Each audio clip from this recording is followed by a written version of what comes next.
The populists are at it again, making a big stink about how Democrats don't really want Joe Biden to run for re-election in 2024. A recent poll suggested only 31% of Democrats wanted to re-nominate Biden, while 58% wanted someone else. Of course, it's about time someone snapped these fools back to reality, because one consistent theme with populists and utopians is their tendency to use questionable methodology to overestimate their own popularity with the people. A new poll just dropped suggesting 77% of Democratic primary voters back Joe Biden, while 9% support Marianne Williamson.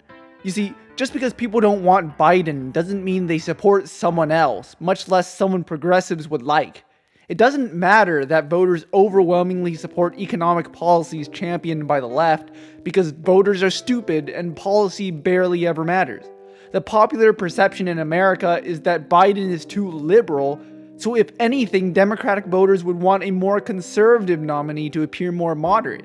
Thankfully, Uncle Joe has the backing of the Democratic establishment, which makes a successful challenge from the right unlikely, but there's a couple things to be learned here about political strategy. Firstly, there's plenty of evidence to show that policy practically has no effect on a candidate's political chances. Democratic policies are consistently more popular than Republican ones, but the power is still divided roughly 50-50. Progressive policies are consistently more popular than so-called moderate ones, yet the establishment consistently beats the progressives. And Joe Biden has been barely left of center throughout his first term, yet he's increasingly seen as extreme. Looking at his approval ratings, you'd notice that perceptions of extremism and negative opinion generally are effectively the same metric. Policy simply does not matter. The American people are stupid, and they vote based on vibes. Presidents are eventually characterized as extreme no matter what they do, and how far left or right the American people perceive a candidate to be only exists in relation to other viable candidates in the field.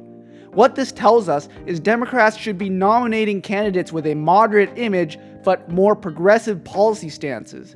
So basically the exact opposite of fucking Kamala Harris. The second takeaway is, it's a complete waste of time, money, and effort to try to run Marianne Williamson, of all people, in the Democratic primary 2024. Marianne still has the image of being a joke candidate from her performance in the 2020 primary and debates. So, Mr. President, if you're listening, I want you to hear me, please.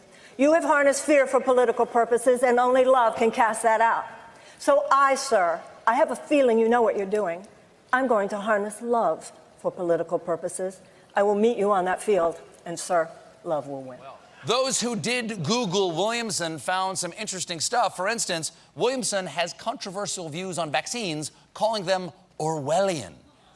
Yeah, reminds me of George Orwell's last words. Hi, I'm George Orwell. I died of tuberculosis when I was 46, and I really wish there had been a vaccine for it. And the fact she's running in a primary against a president who has high intra-party approval ratings doesn't help that at all. You see, Democrats don't oppose Biden on policy grounds, they just prefer someone younger. That is not a position of strength for Williamson to run on, because Democratic voters ultimately realize that electability matters, and age is not that important in the grand scheme of things, especially against Republican frontrunner Donald Trump. And this is why I absolutely despise populism in all its forms.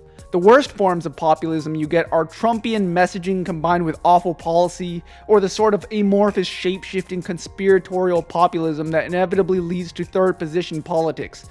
And the best you get is this sort of utopian idealism. They say we should vote for Williamson in the primary and boycott the general because of principles and conscience. No!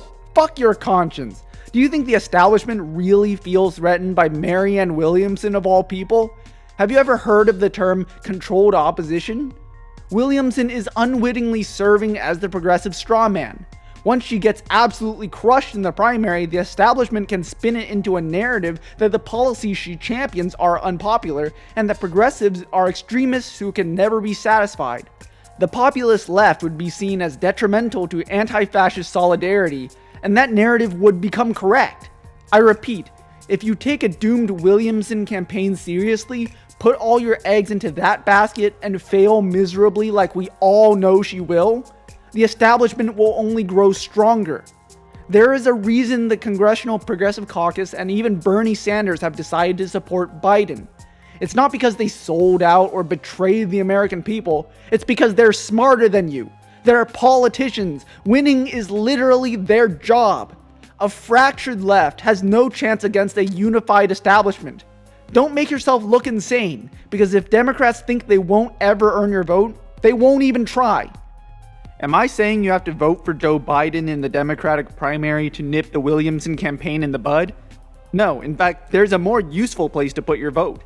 You see, unlike the Democratic primary, the Republicans have an actually competitive race on their hands. Between the two current frontrunners, Trump and DeSantis, there's a clear choice for us. Donald Trump is, at the end of the day, just a narcissistic psychopath. His politics are completely self-serving. But Ron DeSantis is a true believer. His politics are worse, more strongly held, and more competently executed than Trump's. Between the incompetent proto-fascist who has been indicted for crimes and the competent ideological fascist who has a less radical image, here's our chance to exercise all we've learned. I've already switched my party affiliation to Republican so I can vote for the less evil and less electable candidate, Donald Trump, and I suggest you do the same. And finally, remember that politics is a team sport, but if you lose badly enough, you die. I'm and I approve this message.